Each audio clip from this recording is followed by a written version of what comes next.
It was the happiest of events. The young couple was finally married, and the bride and groom, along with family and friends, excitedly made their way to the great marriage feast. The celebration was well underway. Among the guests were Jesus, his mother Mary, and a few of Jesus' disciples. It was such a happy and festive occasion that not one guest, not even the bride and groom, suspected that anything could go wrong. But things were about to go bad. The main beverage served in those days was wine, and the wine had abruptly run out. If something wasn't done soon, it would mean a quick and embarrassing end to the celebration. Mary felt bad for the bride and groom and their family, so she called on Jesus with the hope that he could do something to help. "The wine has run out," she told him.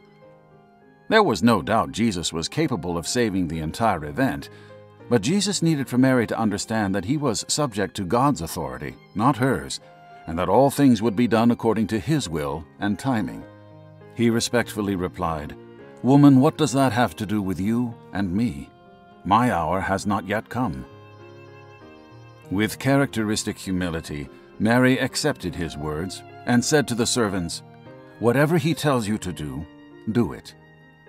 There were 6 large stone water jars nearby that were mostly empty. Earlier, they were used to hold water for the guests to clean themselves up. Jesus pointed to the jars and instructed the servants, "Fill the jars up with water." So they filled the jars up to the very top. Then Jesus said, "Now draw some out and take it to the person in charge of the party." No doubt the servants were a little hesitant to serve the boss dirty water, but they obeyed Jesus' command as Mary had instructed, and they brought to the master a cup anyway. The master of the wedding took a sip, smacked his lips, and to the surprise of the servants exclaimed, "This is indeed a very fine vintage." Jesus had turned the ordinary water into the finest of wine.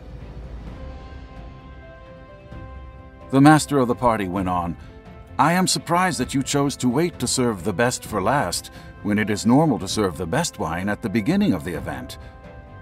The guests all agreed that it was the finest wine they had ever had, and the party continued joyously. Very few people saw what really happened. Only the servants, the disciples, and Mary observed the actual miracle. And because of this great wonder, the disciples came to know Jesus as more than just their master, but also as the long-awaited Savior of the world.